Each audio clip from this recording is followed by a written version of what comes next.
Hi నమస్తే అండి. ప్రభాస్ గారి సినిమా చాలా బాగుంది. సో ప్రభాస్ గారిని తనటువంటి హీరోయిజాన్ని ఎక్కడ తగ్గకుండా హ్యాండిల్ చేశారు అశ్విన్ గారు. ఎందుకంటే ఇక్కడ 3 అంశాలను తీసుకున్నారు. మనకు తెలిసిన విషయమే రామాయణం, భారతం మనం చదువుకున్నాం.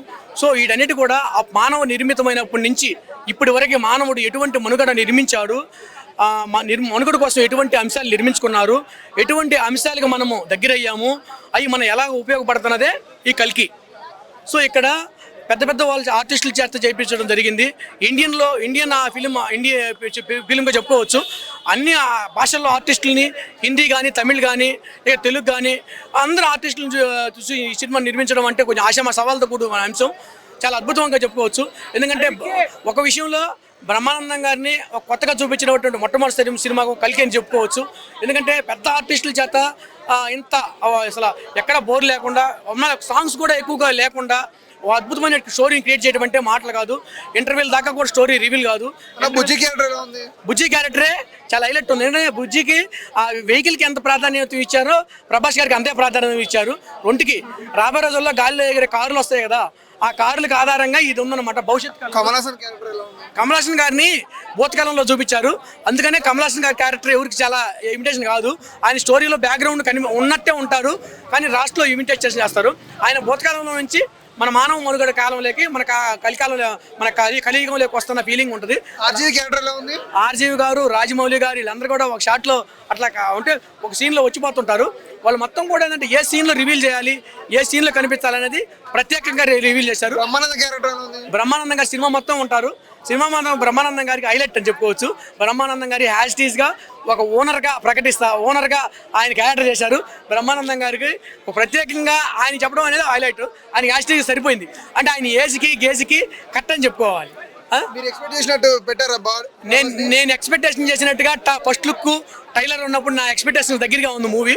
ఎందుకంటే భవిష్యత్తు కాలం, భూతకాలం, ఇప్పుడు మనం జరుగుతున్నటువంటి 3 కాలాలు ఉన్నాయి. ఆ 3 కాలాలని నేను ఎక్స్పెక్టేషన్ చేసి వచ్చేసి మూవీకి వచ్చాను. సో టోటల్గా నా ఎక్స్పెక్టేషన్స్ టోటల్గా దగ్గరగా ఉంది. నేను అందుకని చాలా హ్యాపీగా ఫీల్ అవుతున్నాను. ఒక మాటలో చెప్పాలంటే మూవీలో హైలైట్స్ అంటే ఏం చెప్తారు? మూవీగా హైలైట్స్ అంటే అమితాబ్ బచ్చన్ గారు అంత ఏజ్లో కూడా అంత ఫైట్ చేయడం ఉంది.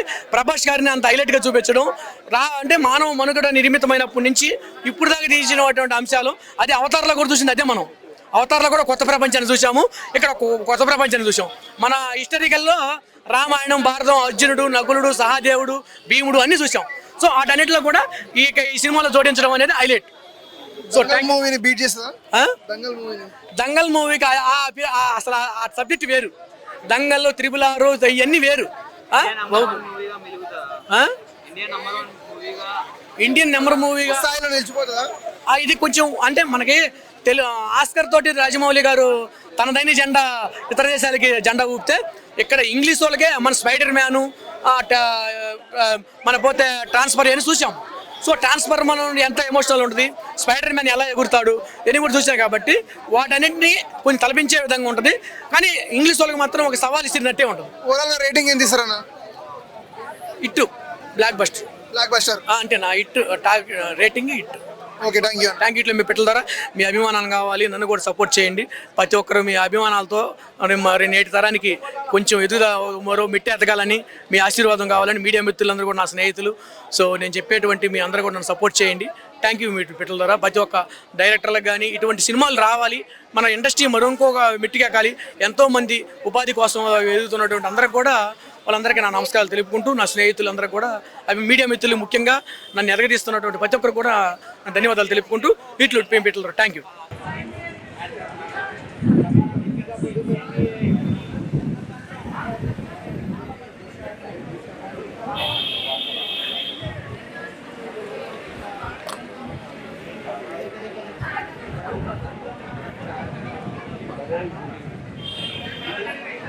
అని చెప్పాను, స్పాయిలర్స్ వద్దు.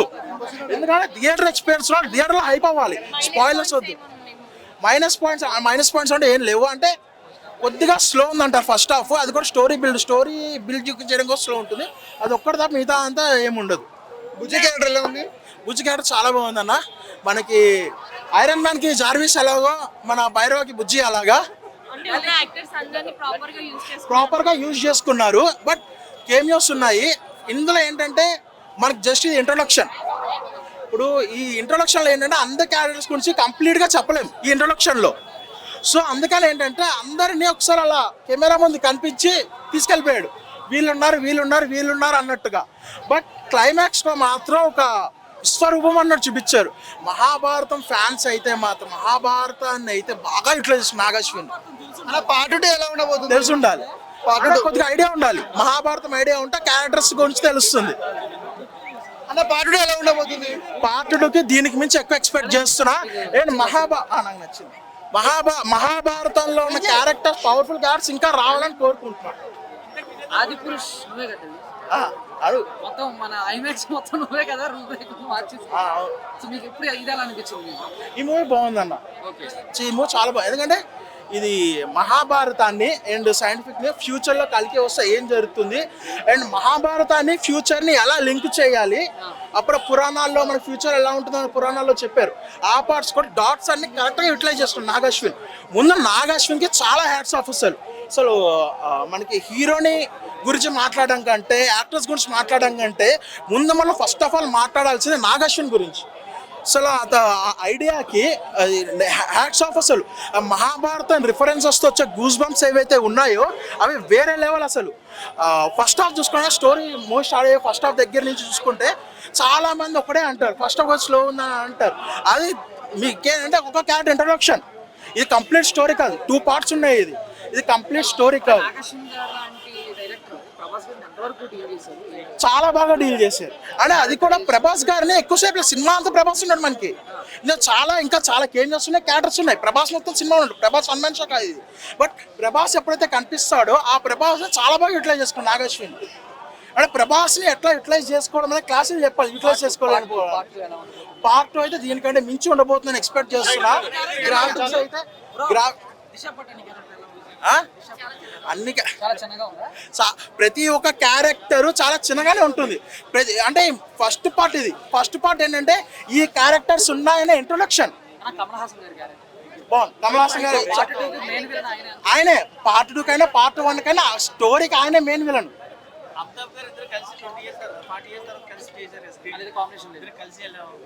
అంటే చాలా బాగా ఇచ్చారు. ప్రతి ఒక్క స్క్రీన్ మార్క్ కనిపించారు. ఇంకా అన్ని స్క్రీన్ కనిపిస్తారు. రేటింగ్ ఎంత ఇస్తారు? నేనైతే 4 ఇస్తా అన్న 5కి.